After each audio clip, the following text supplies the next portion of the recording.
Hindu editorial. 5 seconds to go.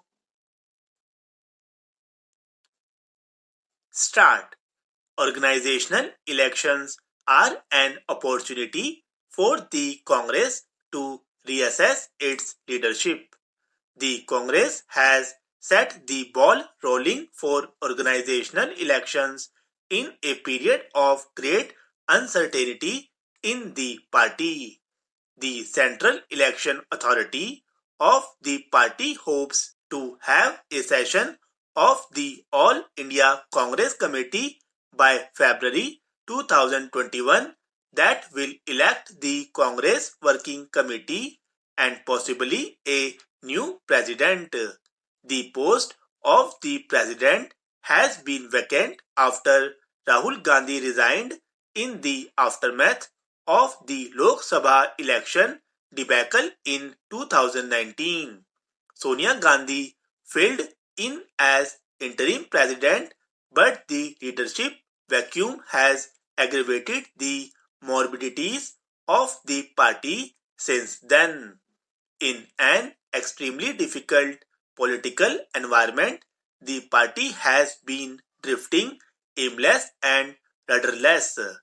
Its performance in the recent Bihar election was abysmal, made stark by the fact that Mr. Gandhi chose to go on a vacation in the midst of the campaign.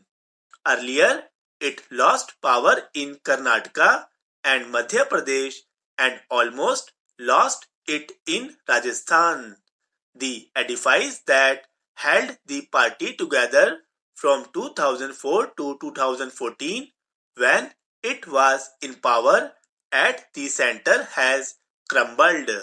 Even the personnel that reinforced it are moving out, with Pranab Mukherjee and Ahmed Patel out of the picture and Manmohan Singh, A.K. Antony, and Miss Gandhi herself old or weak. The party is starting at the unsettling end of an era. Many leaders of the party have begun to air their concerns publicly. They have not yet challenged the leadership of the Gandhi dynasty, but it is now entirely possible that they will.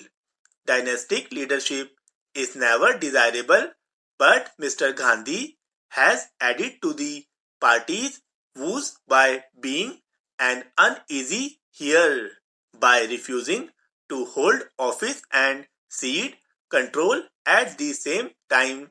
Mr. Gandhi has concerned the Congress into a gridlock.